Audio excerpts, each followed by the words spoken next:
part of the team who've been coordinating the development of the NMT policy. I am very, very excited that we're launching the policy today, and as everyone has said, this is the first step, and the next critical step is really pulling together an implementation team and making sure that the policy is actually implemented. Thank you.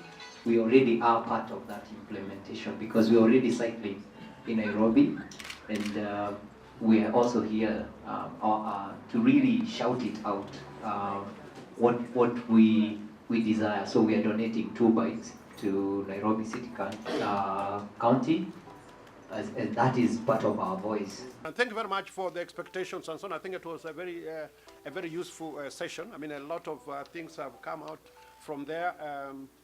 While you are away, people are very clear that this policy needs to be implemented. So I think that is good. And for us to see what we are going to implement, I think it is nice for us to know where it started off, isn't it? We also want to know how it was put together. To enable us to do that, I'll call upon Henry to do that. Thank you very much, Elijah, for that session. Good morning, everyone. So as we wait for our partners from the county government who are on the way, I thought that maybe I could just take this opportunity just to give you a picture of the journey that we've walked in having this particular policy in place. So sometimes last year, I think around November, the Nairobi City County Government, in consultation with the UNEP, the United Nations Environment Program, agreed that we need to have a policy, an NMT policy, for the city. So what we did is that we started off by what we were calling a kickoff policy, and I can see that number of you who are part of that particular process. After we had the citizen engagement, we had a session with the various government agencies, and this included now the county government itself.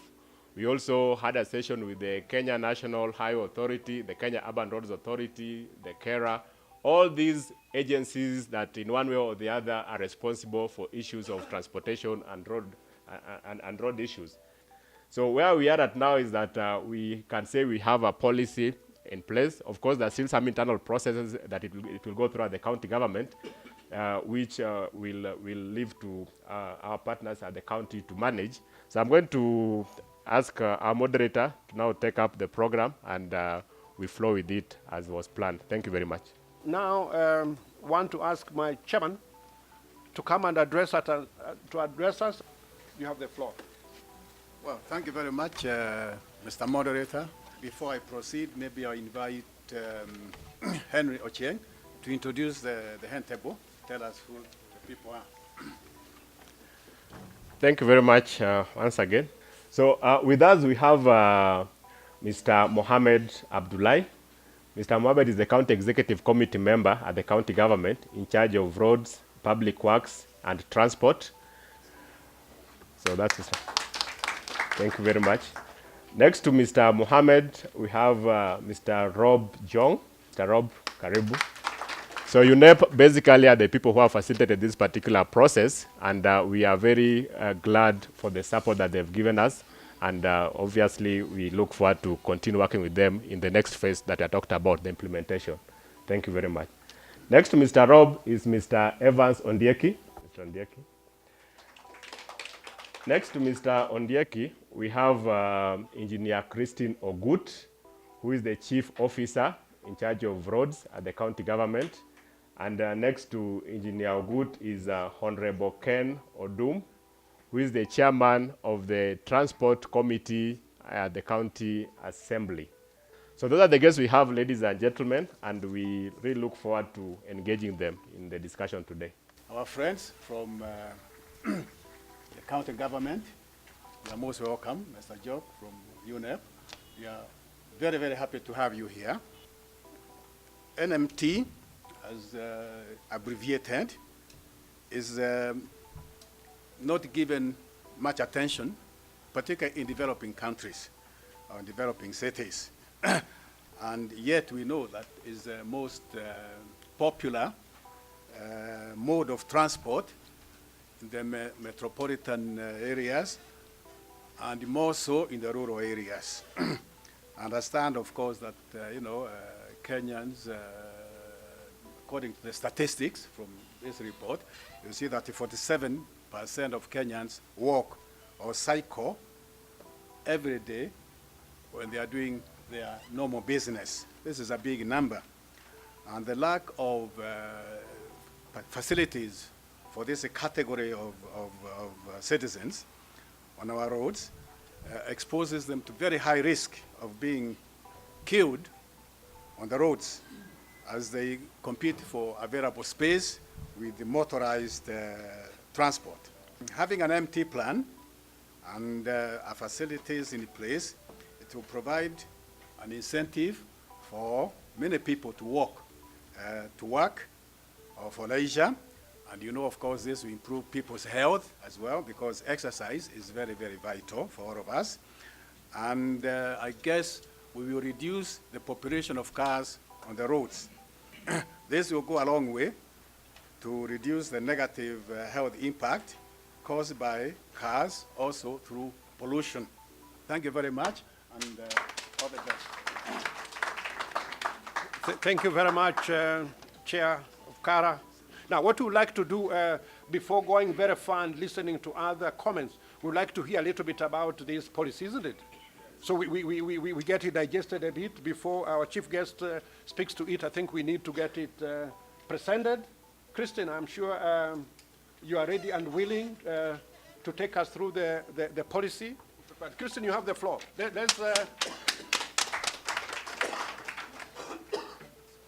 The Integrated National Transport Policy did recognize that NMT was an issue that needed to be incorporated in the transport policies and in the road policies.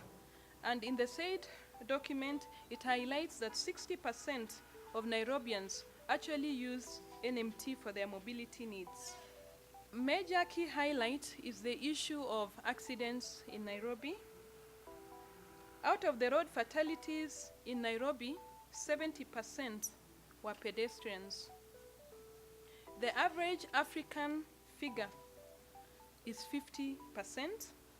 So when you find that Nairobi you have 70%, then surely something is wrong.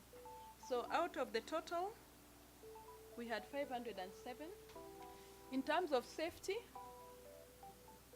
again, as highlighted, 70% of the fatalities in Nairobi are on pedestrians. And we are saying that by 2020, unless something is done, road accidents will kill or disable more people than war, tuberculosis, and HIV. In 2003, more than 75% of the road fatalities were economically productive young adults. You can imagine what that does for Nairobi. And of course, NMT protects vulnerable users through proper facilities and improves safety for all users by minimizing quality. The journey towards realization of our NMT policy begins with all of us. Thank you. Thank you very much, Christine.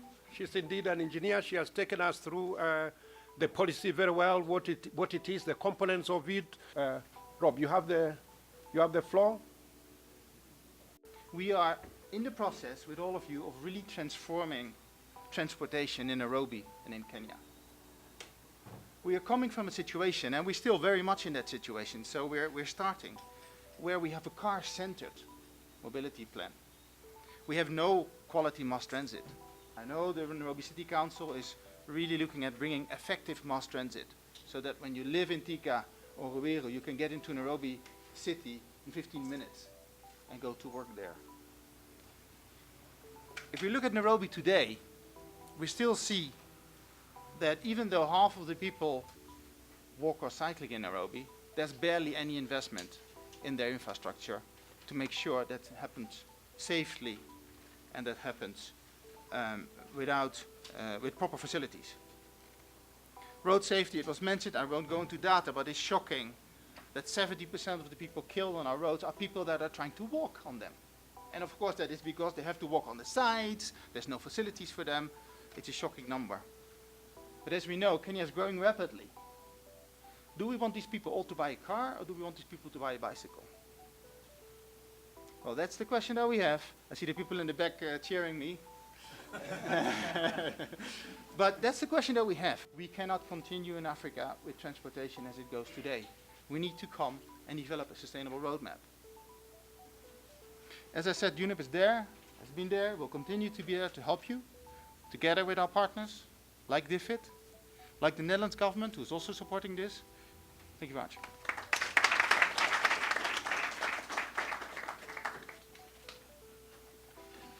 And since there has been a lot of emphasis being told about, first of all, this policy needs to be legislated, isn't it? So it needs to go to the county assembly. So allow me to a little bit modify the bit and ask the chair of transport from the county assembly. This is a very serious sector. As you know, that the transport system is the most important thing, and it is where the county should be saving a lot of money, because we are losing a lot as Nairobians when we are taking too much time on the roads due to traffic congestion, of which we are experiencing. So what I'm being impressed with, as our master of ceremony has stated, is that this thing, it has to come through the assembly now, the way it has been done. And I'm assuring you that we are going to do anything possible necessary to convince our colleagues so that it can see the light of the day. Thank you very much, Honorable, and I think that assurance is good, because you know nowadays, unless things go through the county, it's not law, isn't it? The counties pass laws, they pass policies, and so on. So I think we are all right. And to make sure that Abdullah is not alone in the cabinet when he's talking about these policies, let's do one tricky thing and welcome his colleague, Evans Ondieki, to come and address that and also make a commitment. We are the major beneficiary of this policy because, number one, when you look at the carbon emissions, if we use NMT policy, then we reduce CFCs considerably, and soon we can be launching through Waziri Mohammed or through my department carbon credits so that we are able to develop more infrastructure in NMT. With those few remarks, I wish to invite my colleague to come and state what this policy is all about. Only 2 weeks ago, we unveiled a new set of measures meant to decongest Nairobi City County, and it's growing suburbia, and most importantly, rid them of the worsening traffic jams that are almost bringing this city to its knees. But even as we streamline the flow of mostly vehicular traffic into and out of Nairobi, we must take cognizance of the equally important forms of transport. One such often ignored form of transport is the non-motorized transport. Contrary to popular belief, NMT is actually a dominant mode of transport in Nairobi, accounting for 4.7 out of every 10 trips. This is nearly half made within the city daily. Thank you very much. Asanteni.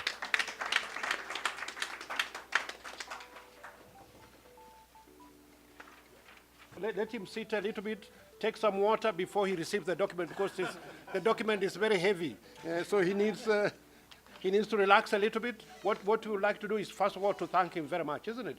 He has made very pertinent commitments in the speech which is written, which I'm sure will be on the web, so we can always quote it. Now, what we would like to do is, if we could, if anyone has any point of worry or a point of compliment, this is the time, or a question. We would like to take a few.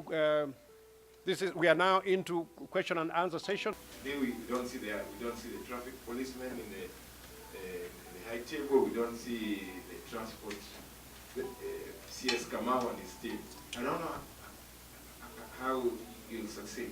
Thank you. Okay. Whether we shall succeed without Central, this is a county issue, but I'm sure they will respond. Yeah. My worry, Mr. Minister, sir, is this, that being as good a paper as it looks, and believe very soon you'll be officially given the same thing.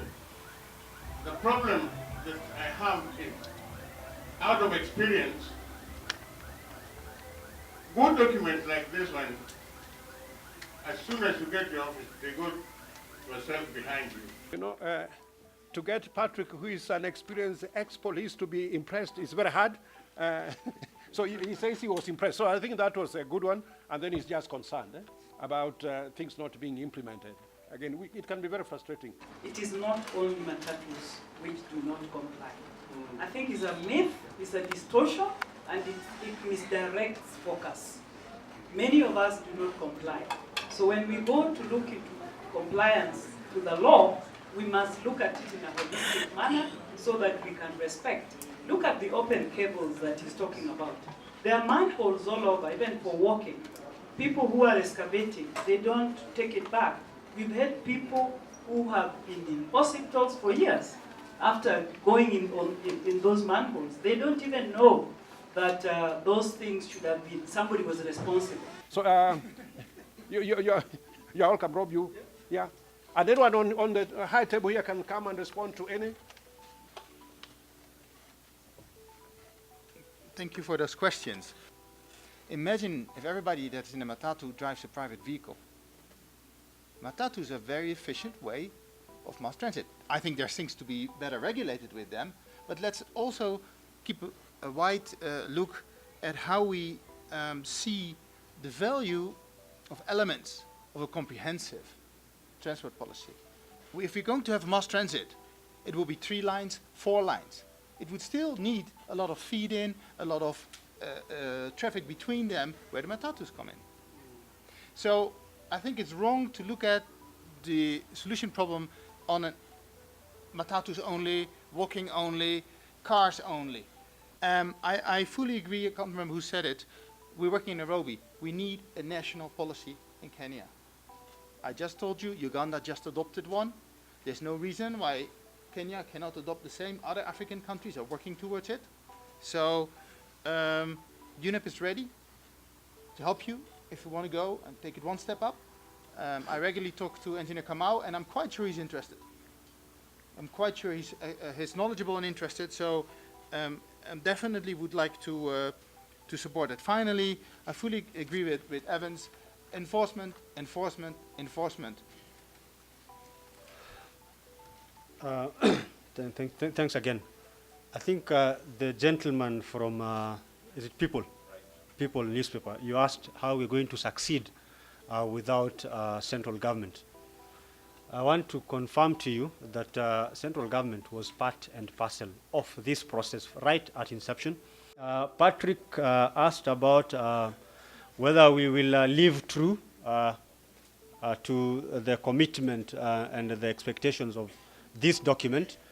Patrick, I think we've made a commitment that 20%, I think on page 23, where there's a funding commitment, the county government will set aside 20% of all infrastructure projects to NMT and public transport solutions.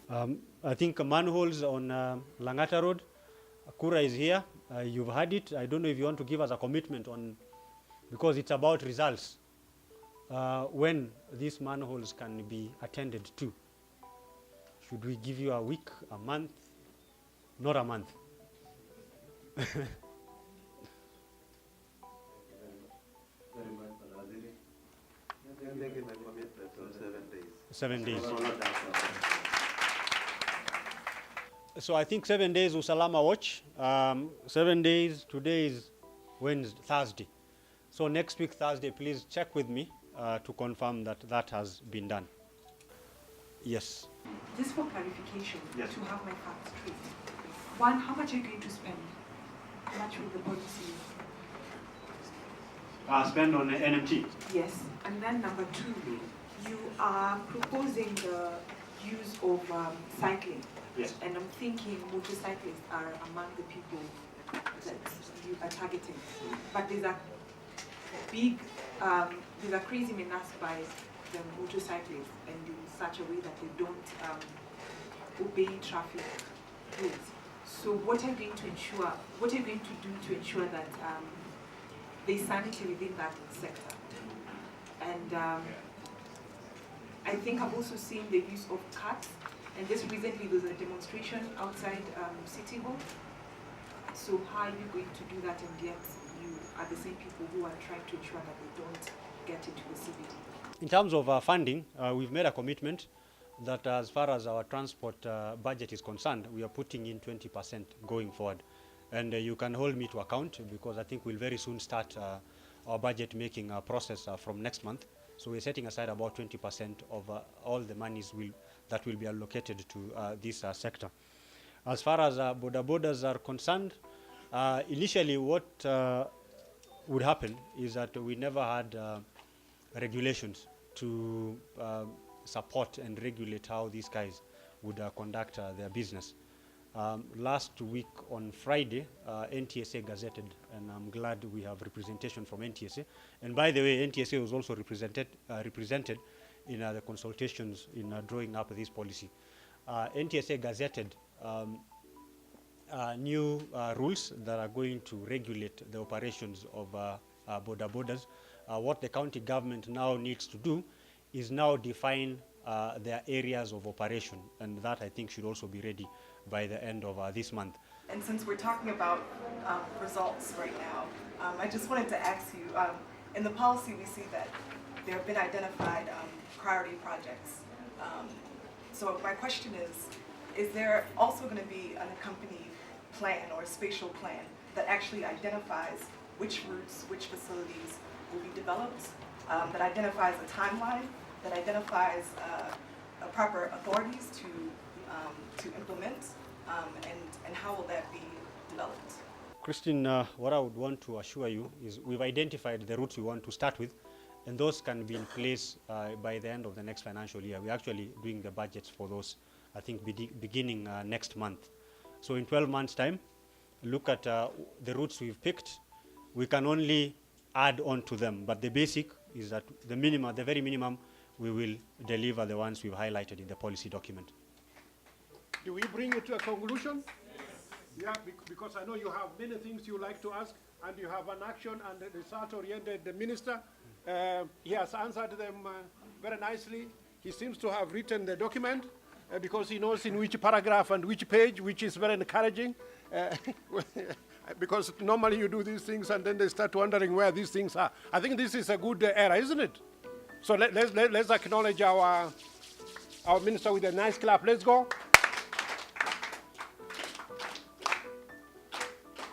Yeah, people still remember the Kanu days. Thank you very much. I think we have done very well in that plenary session. We thank Waziri very much for assurance and being very articulate on the things. What we now like to do is now to have, if our chair of CARA could come, if Rob from UNEP could come, if, of course, Waziri should come to receive. So I think, Ms. Council, what I want to do is that the document is now transiting from the team that was working on it, the county government, and now county government to the county assembly, and now it's not up to them to decide whether